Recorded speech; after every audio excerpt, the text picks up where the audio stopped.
Howdy partners, and welcome back to the making of D. Greene's Egregious guitar. Tonight we are going to be going over two back-to-back Western tracks on the album, and those are called High Noon and Five Goes Pacific Northwest. So let's get started. How do I say this? I just want a cat who's more like a dog.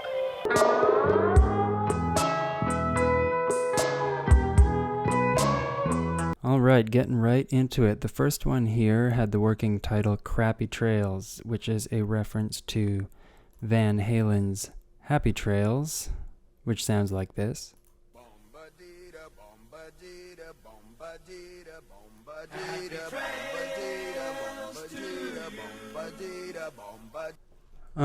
That's a little lick that is just one of those timeless standard things that they didn't come up with, but was still a direct influence on me, as you can hear here.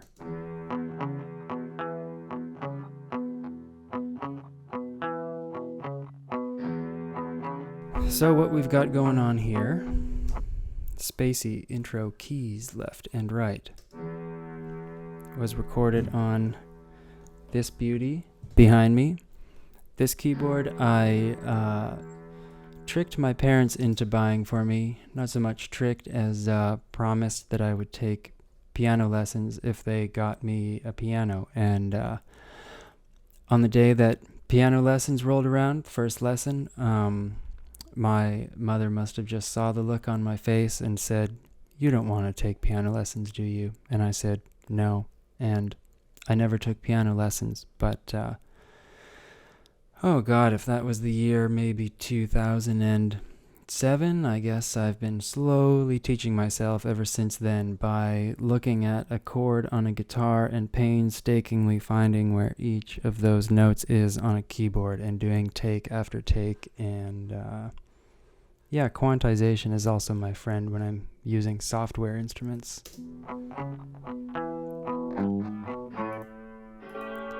Does provide a nice little texture here.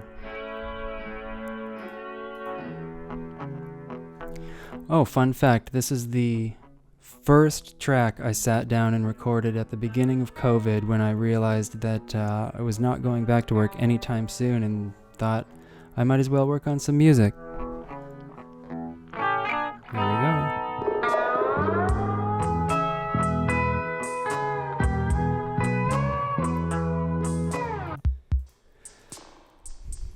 Some fun little electronic drums going on here. This is the clip clop.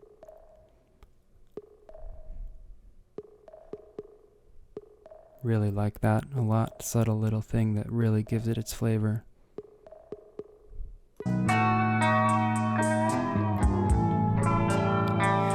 Let's back up. What else have we got? This is that same piano with a little effect on it, doing that.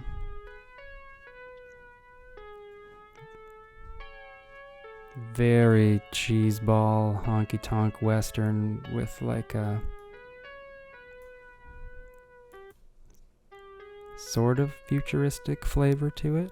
And by that I mean an effects pedal. 2 layers of bass, which is a thing I like to do mainly because of my lacking as an engineer or producer. It just makes it sound fuller. Love this bass line though.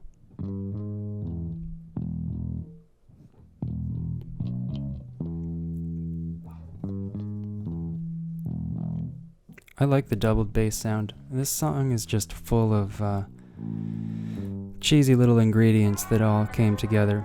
I think if this didn't turn out so well, I would have not made 9 more songs after this.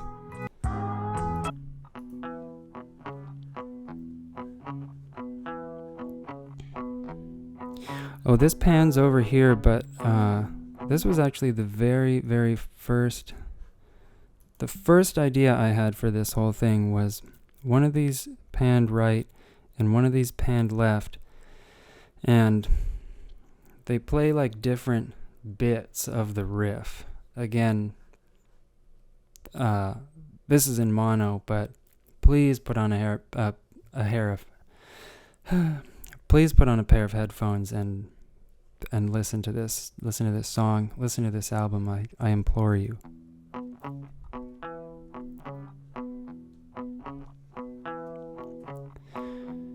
Talk about yoga for the brain.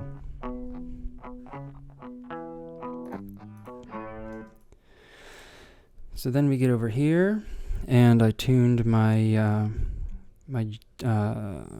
tuned my Jaguar to like an open tuning I could slide around on.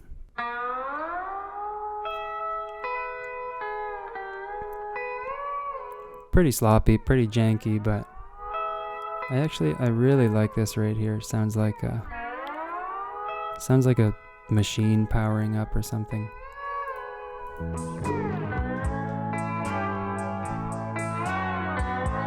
I think that climb up to from the E to the A is just so like, I don't know. Sun beating down, taking a nap with your hat tipped over your eyes. You know what I'm saying?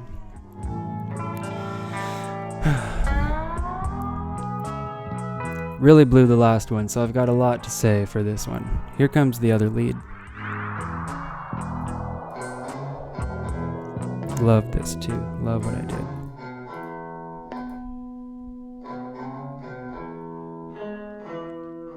The toilet tone is back. More kind of hollow lead guitar.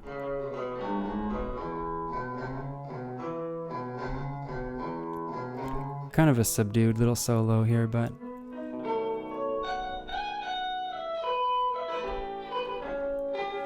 I kind of tried to channel like a Chet Atkins kind of Les Paul thing. And that's that short little number. I'm not sure I've got anything else for you as far as the breakdown of this track. So let's get into Fievel Goes Pacific Northwest. So, kind of an intro thing. I love doing sound collage stuff, and that's kind of what we start with here. So this will be fun to break down. So this starts off with a little. It transitions seamlessly from the old song, from the previous song, which I'm so happy I got to work, especially putting it on Spotify. I feel like it was just a complete gamble, and if there was that like split second gap of silence in between the tracks, it would have just killed me, but there wasn't, so here I am. We fade in on this kind of like banjo-kazooie sort of thing.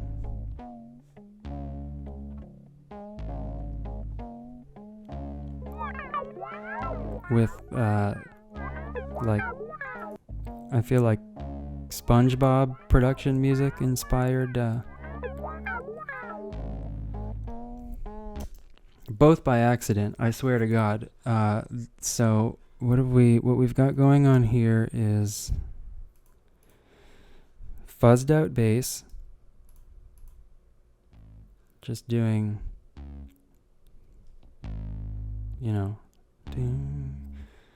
doom the seventh or whatever that is.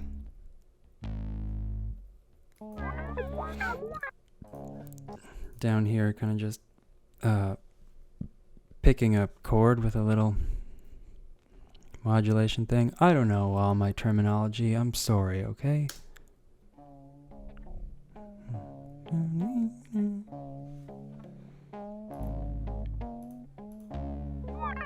Bring this in. Let's look at some references here. Here's the banjo-kazooie pause music.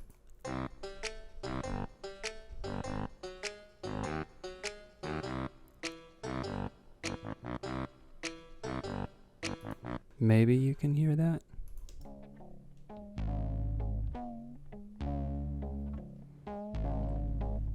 Give a listen to the Banjo-Kazooie soundtrack if you care about this kind of thing, but like, seriously, unbelievable. Probably why I like bouncy, dumb, cartoonish music.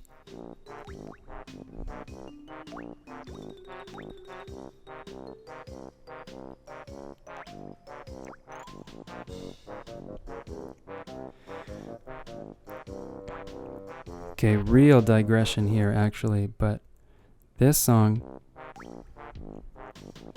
I know it's just like that sort of whatever blues climbing down thing. Boom, boom, boom, ba-da-da-dum, dum, dum, da-da-da. But tell me that this doesn't sound like this. This song is like a bad dream.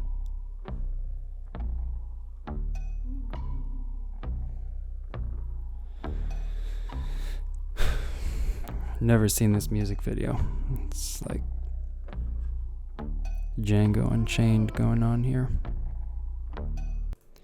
Here it is complete with vocals, sound collage, everything. Fade in.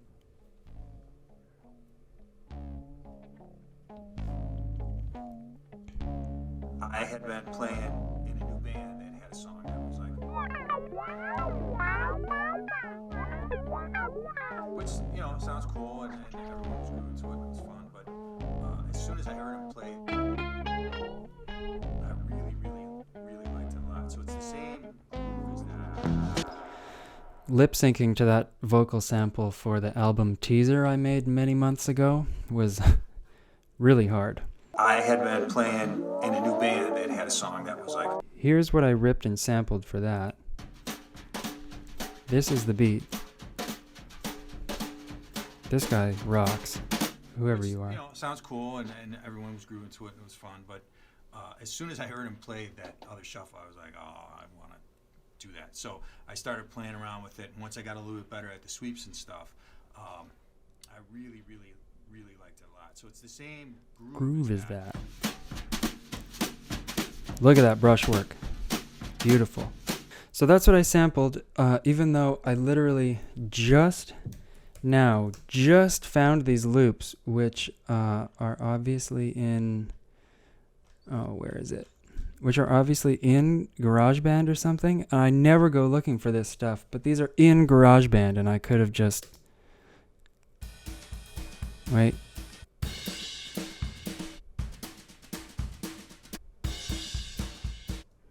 Where is this? Oh, good one.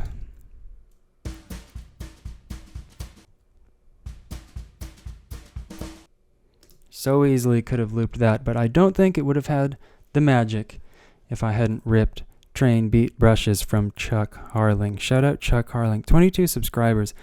Go and subscribe to Chuck Harling. This guy rocks. Well, this has 4,000 views. That's better than anything Gritsmore's done in the last year or so. All right, back to the little tune here. End of sound collage. As soon as I heard him play, Here comes the main part of the song. really liked it a lot. So it's the same groove as that. There's that beat.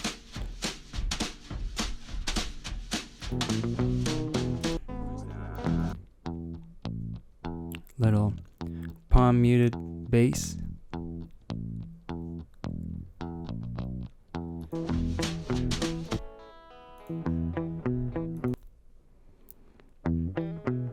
Kind of Johnny Cash guitar going on, just country western guitar.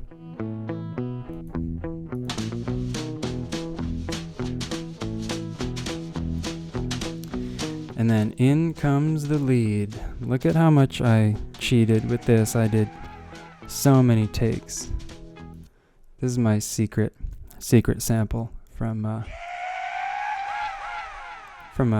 really problematic guy on YouTube who records himself yeehawing and yodeling, but oh no, wait, I guess I just told on myself, but whatever, it's all out there, it's on YouTube.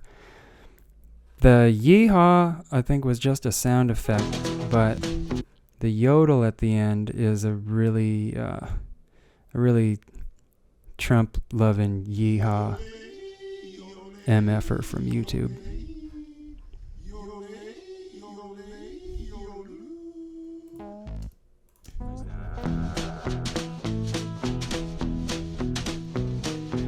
So we get into the first little lead bit here.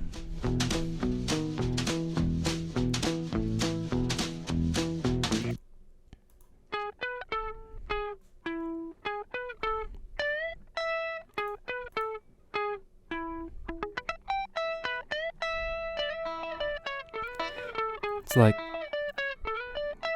so happy, giddy up, smile plastered on, but God, that was so fun. Again, a headphone moment. Listen to this shit and it pans back and forth, left to right. Again, look at these bad boys go.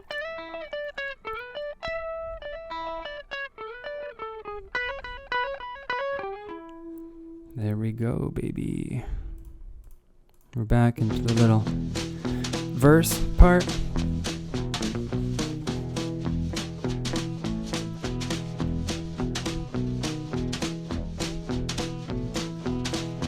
And solo number 2. I did so many takes, not of this part.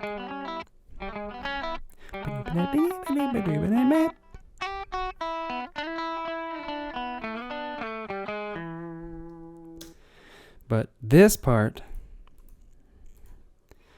I just fool around and play lead guitar a lot, and I needed to work this into something, and let me tell you, noodling to the top of your foot, you think you can rip a solo, but once you've got a backing track made, it's not so easy when you got to play actually in time.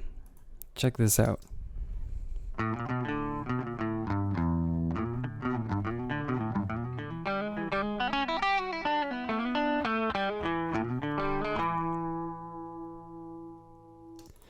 Proud I actually got it. Not proud of how many... Who knows how many takes I did, but...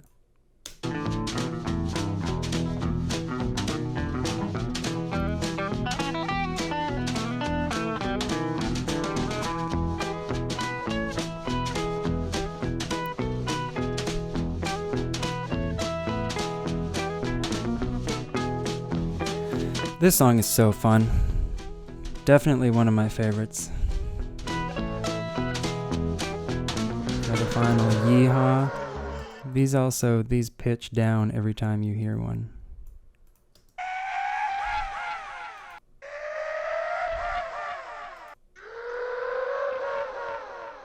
Obviously soaked in echo and stuff. You gotta squeeze a little psychedelia in there, otherwise you're just making a country song, and I can't have that on my conscience.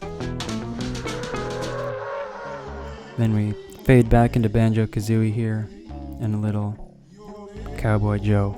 Do not research Cowboy Joe. Well, Grits Heads, that's all I've got for you tonight. Happy trails.